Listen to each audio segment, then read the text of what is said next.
दे रहे हैं। कभी सूर्य देवता ने बोला कि मैंने इतना प्रकाश दिया, मुझे इतना दो करके। कभी कहा पवन देवता हमें इतना दे रहे हैं, हवा दे रहे हैं, ऑक्सीजन दे रहे हैं। कभी बोला कि मैंने इतना दिया है, लाइट बिल पड़ कभी भेजा? न सूर्य देवता ने कभी भेजा, न जल देवता ने कभी भेजा।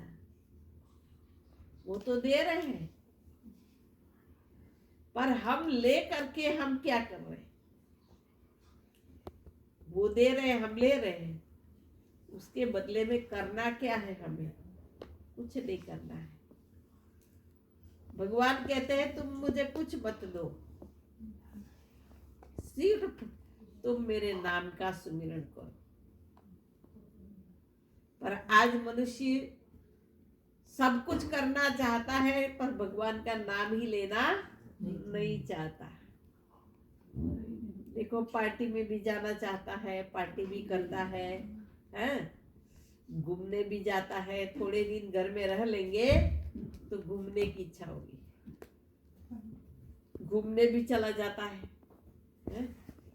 सब कुछ करता है, लेकिन क्या नहीं करता? भगवान का नाम ही नहीं लेता। अभी सत्संग हो रहा है ना, अभी रहने दो। पानी सत्संग के बीच में नहीं करते, अभी रहने दो।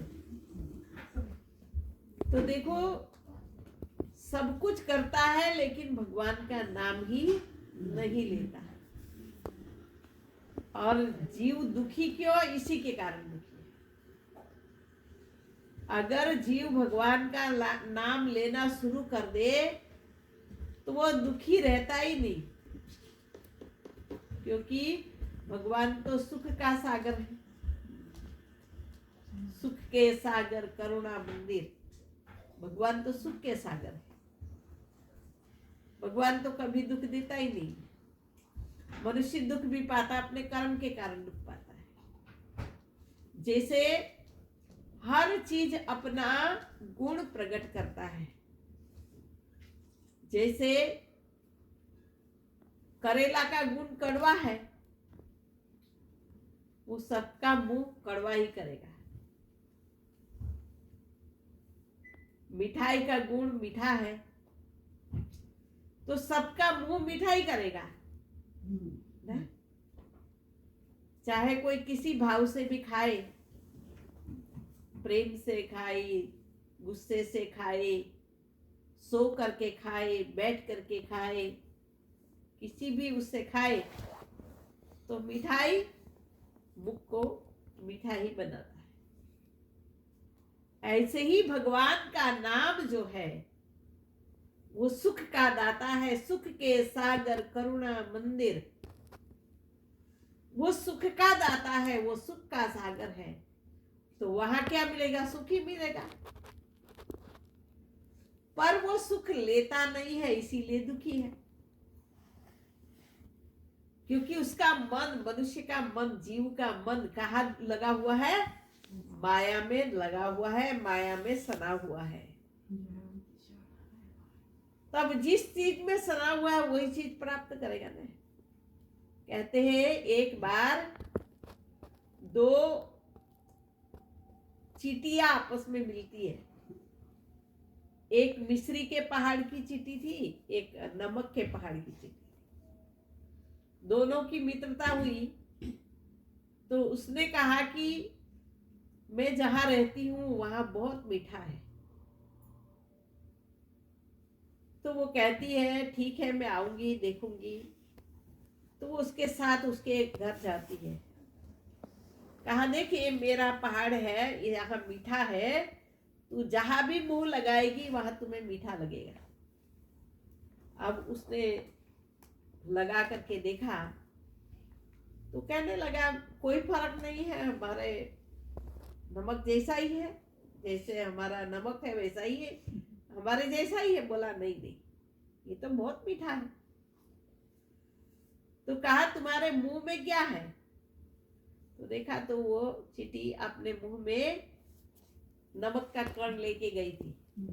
उसने कहा तुम इसको फेंक दो। तब तुम्हें इसकी मिठास का ज्ञान होगा। जब उसने उस नमक की डली को फेंक दिया, नमक के कण को फेंक दिया और जब चखा, तब उसे पता चला, ओहो, मैंने सोचा था मेरे पास जैसा, लेकिन ये तो अलग ही है, इसकी मिठास तो कुछ और ही है। ऐसे ही आज मनुष्य संसार के अंदर जाता भी है। आप लोग मन इधर रखो। मनुष्य आज जाता भी है सत्संग में, कथा में, मंदिर में जाता भी है, लेकिन अपनी माया की डली को साथ में लेकर के जाता है। अपनी माया अपने साथ लेकर के जाता है। तो अपनी माया अपने साथ में ले जाएगा तो क्या लगेगा उसको? वही माया लगेगी ना। जैसे वो मिश्री की जो डली है, उसको जब तक वो नमक फेंका नहीं तब तक उसको उसकी मिठास का ज्ञान नहीं हुआ ना। ठीक इसी तरह से कहते हैं कि हम भी मंदिरों में जाते हैं, भगवान के पास जाते हैं, तो भगवान के दर्शन की भावना से थोड़े नहीं जाते हैं। अधिकतर मनुष्य भगवान के मंदिर में भी जाता है तो किस लिए जाता है? कुछ न कुछ मांगने के लिए जाता है। हे भगवान, हमारा ये रोग है वो दूर हो जाए, इसीलिए हम आए हैं। हम आपको भोग चढ़ा देंगे, प्रसाद चढ़ा देंगे, हमारी ये कामना, हमारी ये इच्छा पूरी हो जाएगी तो हम एक चंदन चढ़ा देंगे, हमारी इच्छा पूरी हो जाएगी तो हम भंडारा कर देंगे, हमारी इच्छा पूरी हो जाएगी तो हम भी कर। मतलब हमेशा जाते तो है, भगवान के मंदिर में भी जाते हैं। भगवान, हमको आपने सब कुछ दे दिया है, हम सिर्फ आपका दर्शन चाहते हैं, ऐसी भावना से आज तक कभी सुना कि गया? सभी जाते तो कुछ न कुछ मांगने के लिए जाते हैं। कहने का मतलब कि आज हमारी स्थिति वैसी है ना, वो चीनी के उसको जो मिस्री के पहाड़ वाली जो चीटी, वो नमक के पहाड़ वाली जो चीटी थी, वो अपने साथ नमक की वो छोटा सा कण ले करके गई थी अपने मुंह में, तो उसको वो खा करके भी वो ऐसा ही स्वाद आ रहा था।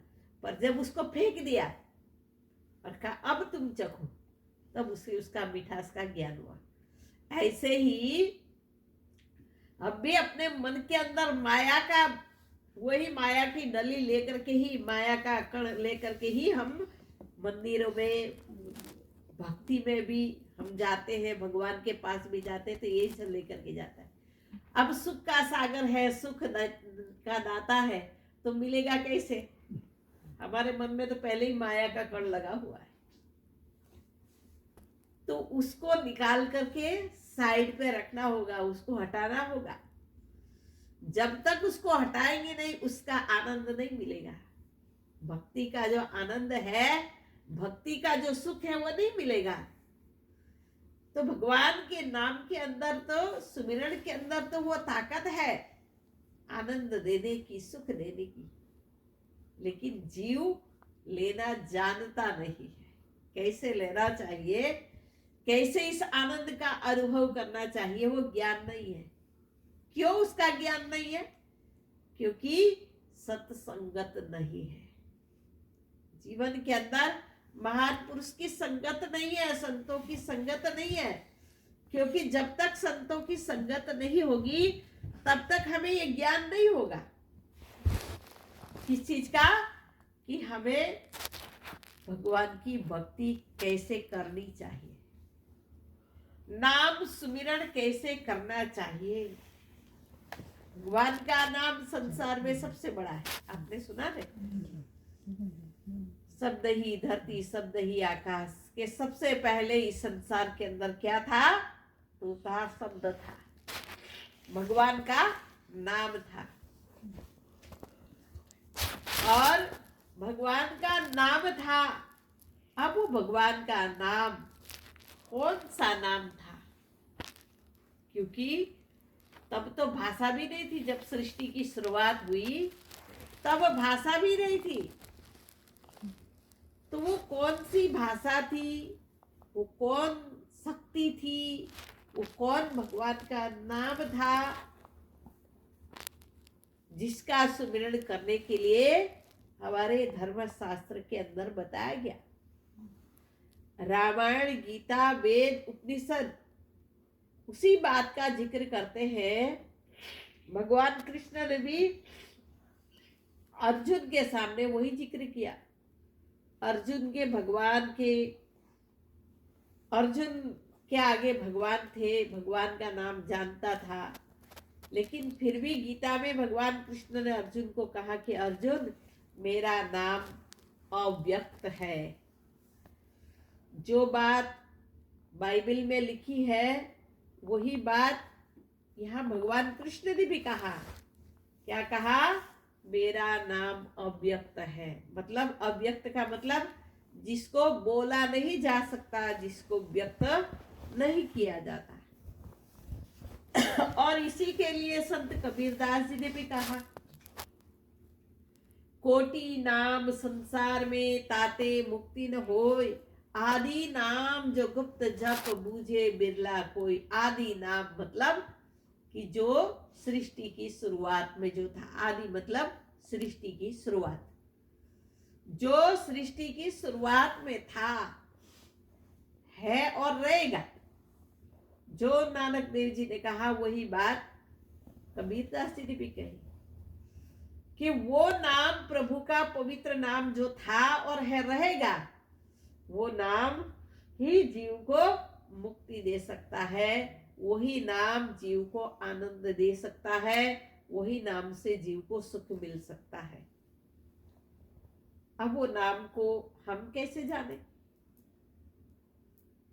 उसी को जानने के लिए हमें सदगुरु संत की आवश्यकता पड़ती। इसीलिए कहा, ज्ञान अंजन सतगुरु दिया, अज्ञान अंधेर विनाश, हरि कृपा ते संत भेटिया, नानक मन प्रकाश। गुरु नानक देव जी ने कहा कि ज्ञान अंजन सतगुरु दिया। ज्ञान का अंजन कौन देता है?